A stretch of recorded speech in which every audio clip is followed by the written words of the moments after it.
So in our last example here, we're going to point out that this relationship is not always just to a single variable. It might be to twice the variable, or three times the variable, or half the variable, or the variable squared, or the square root of the variable. It's not always just multiply k or divide k.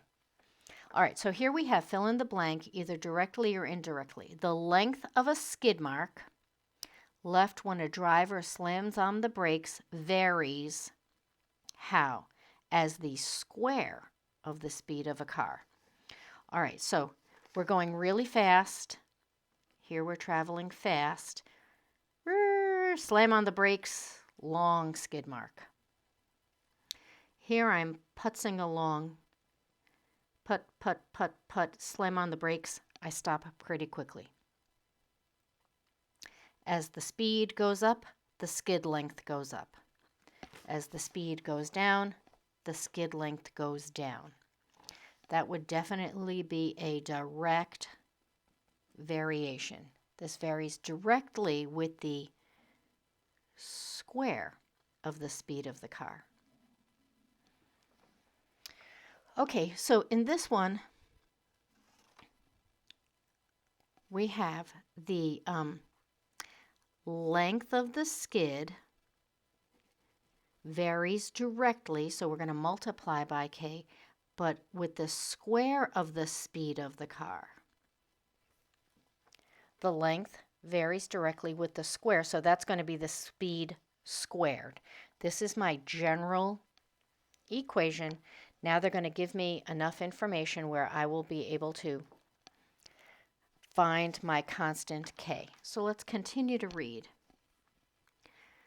The driver of the car has slammed on his brakes and left a visible skid mark that were 31 feet long. He told the police he was driving 25 miles an hour. The police know that under the conditions at the time, skid marks would be 62 feet long if the car was traveling 40 miles an hour. Okay, so the skid marks would be 62 feet long if the car is traveling 40 miles an hour. So that's going to be enough for us to find k.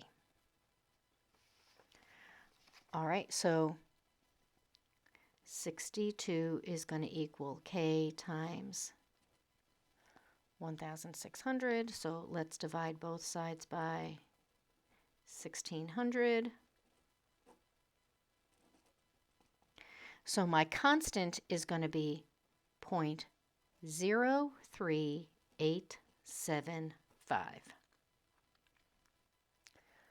So now I can go here and say the length of a skid, don't put k, put what k is equal to, 0.03875 times however fast the car is going, squared. Okay, so here we go back to this guy. We want to find out, is the man telling the truth? Is the man telling the truth? All right, so here we have, he left a visible skid mark of 31 feet long. And he told the police he was driving at 25 miles an hour. All right, so let's see how long this skid mark would be if he was traveling at 25 miles an hour. We have our constant times 25 squared. When you put this in your calculator, 25 times 25 times 0.03875 comes out to be about 24.2 feet. So if indeed he was going at 25 miles an hour, his skid mark would have been 24.2 feet long. His skid mark was 31 feet long. He was going faster than 25 miles an hour. He was going faster than 25 miles an hour because his skid mark was longer than 24. So no, he is lying. He is lying about his speed. If he was going 25 miles an hour, it would have been a skid mark of 24.2.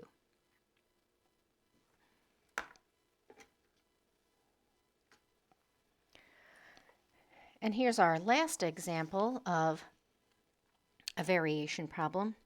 The illumination provided by a car's headlight varies inversely as the square of the distance from the headlight. Okay, so here's our car.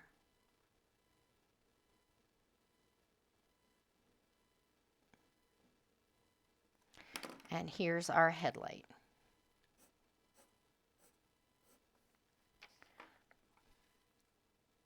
The illumination varies inversely.